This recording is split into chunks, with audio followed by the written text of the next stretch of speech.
Okay, so I want to talk about the World Mission Society Church of God for a minute. So this church, uh, I am, I'm like nine. I'm convinced it's a cult. Okay, it's a cult. And the thing about this church is that they tell the members all these things, like where if somebody says it's a cult, they're convinced that that's the devil talking. They're convinced that, oh, those people are, brainwashed by the devil. So of course they're gonna say that. That's of course what brainwashed devil people would say. They'll hate on the true Church of God. Blah blah blah. Look in the Bible. Go to Galatians. It's a 6-chapter book, and it's very clear what Apostle Paul is saying in there. He's basically saying that it's only through faith that you are found righteous in God's eyes, not through any works. He says, if you go ahead and circumcise yourself, you might as well go the full way and, emasculate yourself, because it's just stupid. That's basically what he's saying. The whole thing with Galatians is Apostle Paul preached there during his, many missions, and then he left and he heard word that, some of the teachers of the law, some of the old, Jewish law following people were trying to teach the Christians, all their, Jewish traditions. And he's like, look, that's not how you do it. So he sent them a letter. He explains basically how you're found righteous, how you follow the gospel properly. It's through faith. Okay. That's what the whole book's about. You can read it yourself, see exactly what I'm talking about. And so all this stuff that this church does flies in the face of that, because this church is all about, oh, you got to do this, you got to do that, you got to do this. And not only that, but it uses these verses out of Galatians, which are clearly, Apostle Paul even says, this is to be taken figuratively. The Bible that this church gave me, which was an NIV version Bible, it says it as clear as day. This is to be taken figuratively. And then he goes on to talk about Abraham's the mother of both of his children, Sarah and the other one, the slave woman, whatever. He calls it a slave woman. But anyway, they're using that, or Apostle Paul is using that as a metaphor to describe, the inheritance that you get from being faithful. Because Abraham was faithful in, going about actually killing his son when he was told to by God. When God said that he would give Abraham another son through Sarah, who was old and, thought to be infertile. Abraham was found righteous because he was going to do it anyway, because he was so faithful in God. He had so much faith that he was found righteous. And then, God said, no, I was just testing you. And sure enough, according to the Bible, Isaac was born. Was it Isaac? I think it was Isaac. But he got another son through Sarah, just as God said, right? And so he was found faithful, and he was blessed with a son. And, then they go on to say, all of the nations will be blessed through you because you were found, whatever. He was found righteous through faith. That's extremely relevant to the whole thing about this church. Because, they try to, here's the thing about this church. They try to literally go in and talk about, here, this verse is talking about God the mother, you get the inheritance. We are not children of the slave woman, but of the free woman. They try to say, oh, see, and they take that thing out of context so bad it's insane. Galatians alone, if you comprehend what Galatians is saying, read it in context, and then compare it to what this church is telling you Galatians is saying, or what this church, or compare it to how this church takes verses out of Galatians and how they use them, you'll see this church is just taking out verses and using them in some crazy way. It's like, if you read it in context, you'll see exactly what I'm talking about. And then this church tries to say something like, oh, well, there's double meaning in a lot of stuff. God put, and then they always go to this verse and say, oh, secrets hidden since the beginning of time. And then they try to say something, where's the beginning of time? Genesis? I don't know. But no, they try to say, like, there's all this, like, hidden meaning in the Bible. It's like, dude, just read it.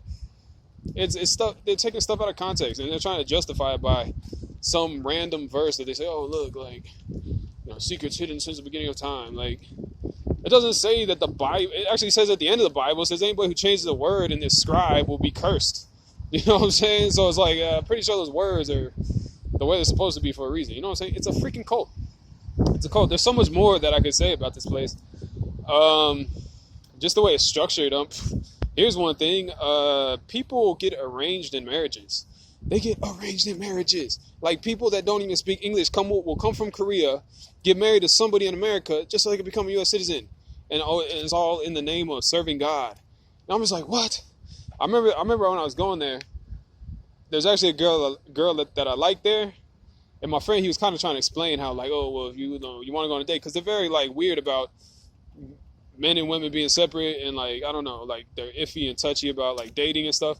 But I like this girl, and my friend kind of was trying to tell me, like, if you like her, you can basically ask the pastor to hook you up. But I didn't understand it. I thought he was talking about like hook you up with like some random like person from Korea or something. Like, dude, no, I don't want that. Like, what are you talking about? I didn't know any better. But that's what they do. They set up like marriages, so all in the name of serving God.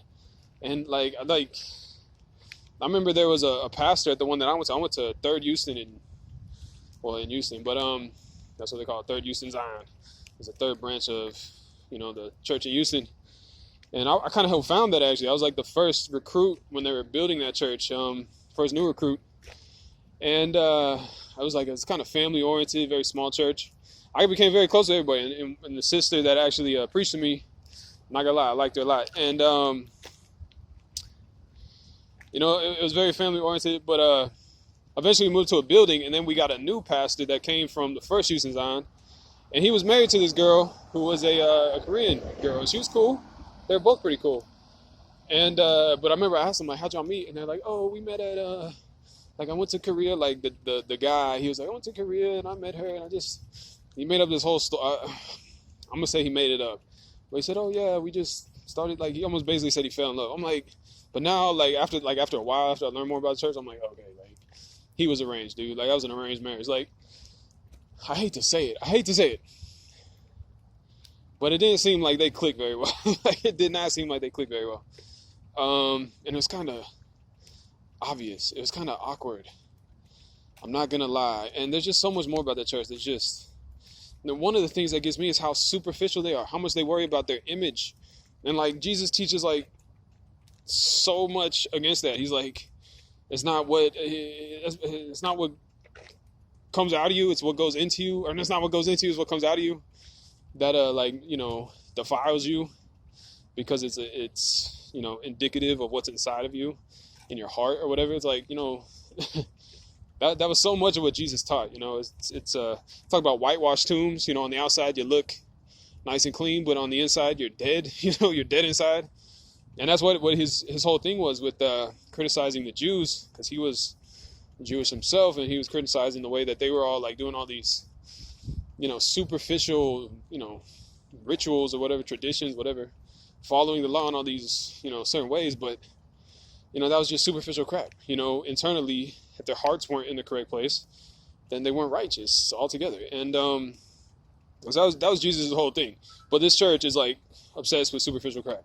They'll make you sit there and like take like 20 pictures just so you can put on their website. It's like, oh my gosh, it got cringy. I mean, it was extreme. Like, I can't do that. Like, I'm just like, I'm not a fake dude. And I think that's actually why I got kicked out. Because I didn't really get kicked out, actually. They actually just tried to, I kind of got kicked out because I started seeing through a lot of stuff. I remember it was actually, it was just another verse. They took it out of context. It was actually in the first book. If you're familiar with this church, they give you preaching books. First book, first lesson, the secret of forgiveness of sins in Christ on some home. And I try to say that Proverbs chapter 8, verse 20 is Solomon, because he wrote Proverbs, saying that he was in heaven before he created the earth. And so they're like, oh, so that was Solomon in heaven, so he got cast down to the earth in human form. So they try to say all that shit. But then if you actually read the subtitle in the version of the Bible they gave me, the NIV version, it says Wisdom's Call. That's what the title of the chapter is.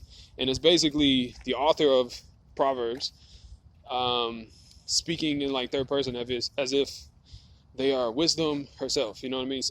Atop she, announces from the top of the mountain or whatever. You can read the chapter, Proverbs chapter 8.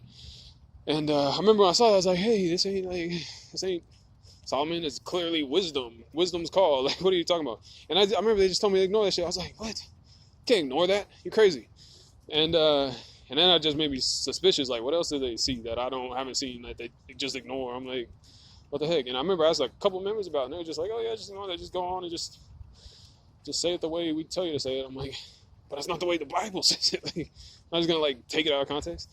And that's when I got suspicious, and then I started like questioning a lot of stuff, and they didn't like that. I felt like I was kind of creating some type of like rebellion in their freaking little ranks or whatever. And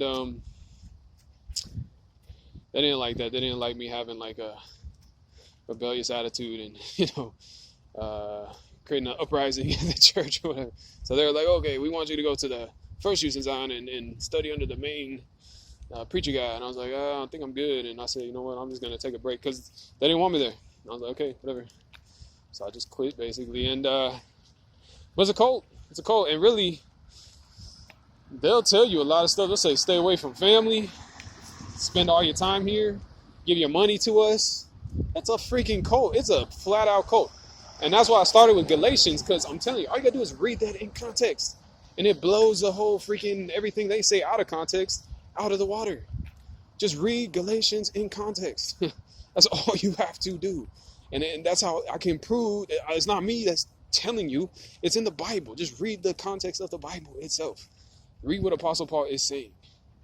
I'm telling you. And I'm telling you. And they will say themselves that Apostle Paul is one of the best preachers there was. So go ahead, read Galatians in context. I'm telling you. Now I got another friend. He said that the Bible, or that the internet is the knowledge of tree of good and evil. And I was like, hey, just go look up some stuff and you'll see what I'm talking about. He's like, I can't do that. I'm like, why? He's like, because the church says that the internet is the tree of knowledge of good and evil. They want to isolate people as much as they can from the world. Make them believe everybody else is just, going to hell, some lost sinner. That's why I say, go to the Bible. Read Galatians in context. I didn't write the Bible. I'm telling you, read the version they tell you to read. They gave me the NIV version of the Bible. It's the one they gave me. Literally, they gave me one with my name printed on the front. And it's that one that I read. Read it in context. I'm telling you. This church is a cult, dude. And I think it really, is consuming for a lot of people. I think it takes up a lot of people's time, energy, money, and it ruins relationships that they have with other people in the world because they think everybody else who's not going to church is going to hell, and that's just going to detract, their entrance to heaven or whatever. It's like, you are being played so bad by these Korean people. Here's another thing. The Korean people, I looked this up on YouTube. There's a guy who was there for like 12 plus years. He found out that all these freaking like main pastors of all the churches in America are related to the main chick that they claim is God. The freaking God the Mother or whatever.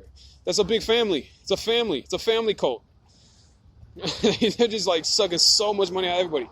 When I was going there, they wanted me to preach. They wanted to like exclusively preach to rich neighborhoods. They like got on the map. They're like, oh look, they're probably more the type of people we want here. That's what the heck they were saying. I remember I tried to preach to a dude who looked like he was a gay guy. And I was at the store, and the dude was like the pastor of the church at the time. He's like, hey. I'm like, what's up? And he's like, I don't think he's, one of us. And I was like, how do you know? He's just a guy, like whatever. They're like, no, I don't think so. I don't think we want, no. I was like, what the heck, bro? Like, there was clear prejudice in when they were doing that. And that's what they do. They're a money-hungry cult. That's what they do. And then they tell people, you got to recruit people, you got to bear fruit, make God proud, happy. Really what that is, that's another person who's going to give them more fucking money. That's another cash cow for them. And they, oh my gosh. And then they sell you these little magazines, Elohim magazine, and then these books with the freaking, it's just like, what the heck? It's a joke, dude. It's clearly a money-hungry cult. Just look at it. Read Galatians first, in context. Snap yourself out of, thinking that I'm just some random guy in the world. No, read Galatians in context.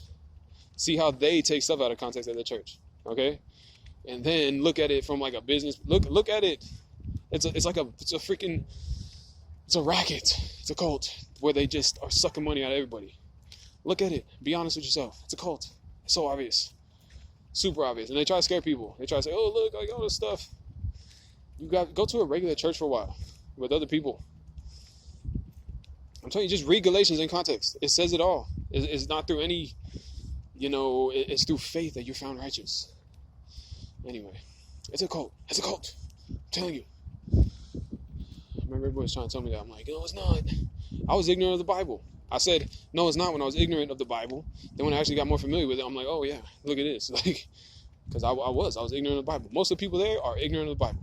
When we go preaching and there's somebody who knows something about the Bible and we try to tell them, hey, look, here's what the Bible says. They'll call it out. They'll be like, look, there's a context there. You're just missing the context. And we're so brainwashed. We're like, oh, you're wrong, man. Like, I don't know, but you're wrong. It's like, no, they're actually probably more knowledgeable about the Bible than we were. We're just so brainwashed thinking that we had the truth and everybody else had some bullshit, that we believed we did. And we just like tune everything else out. I'm telling you. I was there for quite a while. Good times. Anyway, yeah, that was pretty wild. I was only there for like a year.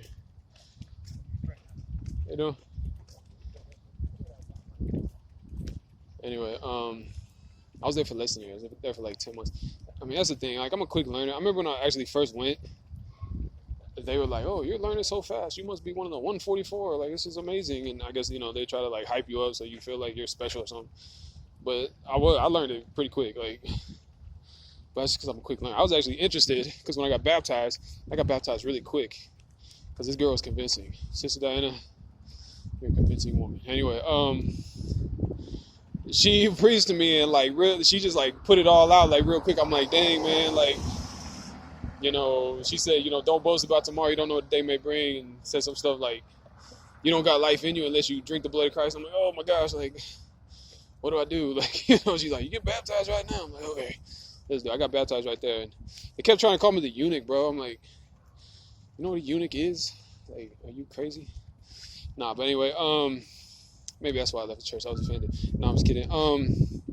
No, that church, it's clearly a cult. All you gotta do is just read Galatians in context. I'm sorry, I'm going off. I'm probably being silly, but I know it's probably serious for a lot of people who are in there themselves, have family members in there, or whatever. I don't know. I'm just glad I got out, and really, I became close to a lot of people there.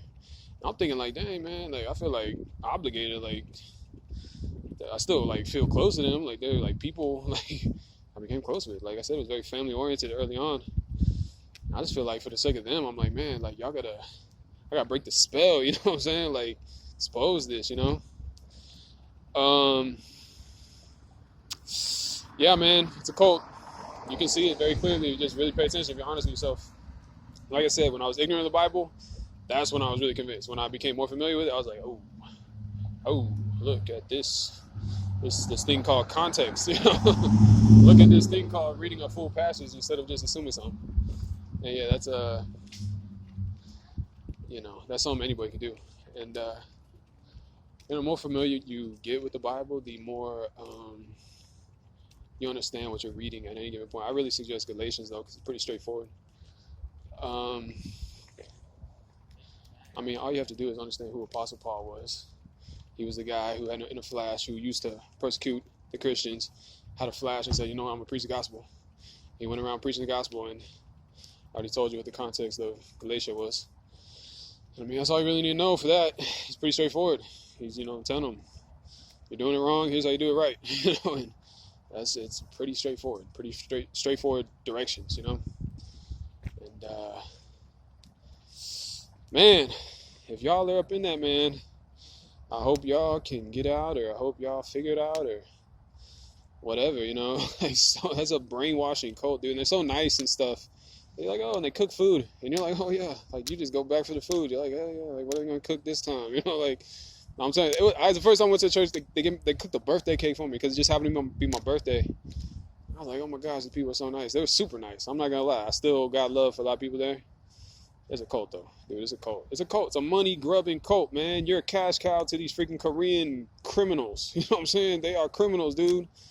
It is a joke, man. I can't believe so many people fall for that. It's like, wow, just imagine when they all figured out and they all turn on this crime family. Like, what are they gonna do? They're gonna try to, like, I don't know, go hide in a bunker or something. Like, I'm telling you, man, it's a cult. Just read Galatians by itself. You can tell me if you got any rebuttal from like what the people at that church will say about Galatians and like how they take stuff out of context. What are you gonna say? Oh, there's 5 meanings to everything. You're on crack. Please stop the crack. It's a cult. Just look at it. Just look at it from like a business perspective. They want you to preach the rich neighborhoods. Why? So they can have more cash cows all day, all day, all day. Don't be so naive. I was naive. I ain't gonna lie. And maybe it's because Sister Diana, I was like, oh man, she's so convincing. So, okay. Look what you did, sister. Got me sucked into a crazy cult. I'm just trying to get everybody else out of there. It's a crazy. It's what it is. It's a cult, man. I have like a bone to pick with them. I feel like personally betrayed by that cult. That's right, dog. You tell them, you're saying, F that cult. F that cult. That's right. You better hear that, people, because speaking the word right now. No. It's a cult. It's a cult. I don't know what else to tell you. It's a cult. It's a cult. It's a cult. It's a cult. And it's like I said, Galatians. I'll say it over and over. That's what broke me out. I just remember I was like, man, like I just got so sick. I'm like, I'm gonna read the Bible book just straight through, just whatever. I just opened it up, first book, Galatians. That was God probably, telling me, give me like the best book to, set me straight. That's what people gotta do. You gotta spend more time with the Bible, just read it. And I know here's the thing. They'll say there's this example. I forget who it was, maybe Matthew or something like that. But I think it was the eunuch. The eunuch was like, how can I understand the Bible if I don't have anybody to explain it to me? He was reading Isaiah. Isaiah is a bunch of weird like prophecies. That's a totally different book. You can read Galatians. It's very clear-cut directions. It's a different book. It's very different than trying to read Isaiah. Isaiah is a crazy, book of prophecies and stuff. Like, it's a totally different thing. Anyway, I think that's all I got to say for now. Hope you get it. Go read Galatians in context, and hope you understand. Hope you find yourself out of that, I don't know, what do they call it, a death cult, doomsday cult, whatever. Yeah, it's a cult, man. And then they got all these scare tactics and everything. And they always come up with excuses when all their stuff starts to be looking all flaky and stuff. They always come up with excuses. They're like, oh, well, this is different because da-da-da. It's like, yeah, dude, how many times can you, like, hear that and not say, okay, y'all are full of BS, Silly. Anyway, I gotta go. Kind of lost in this neighborhood, but I'll find my way out. That's all I gotta say. I'll talk to y'all later. Find your way out of that cult, just like I'm about to find my way out of this neighborhood. All right? Sound good? Bueno, I'm out. Talk to you guys later. Much love. Peace.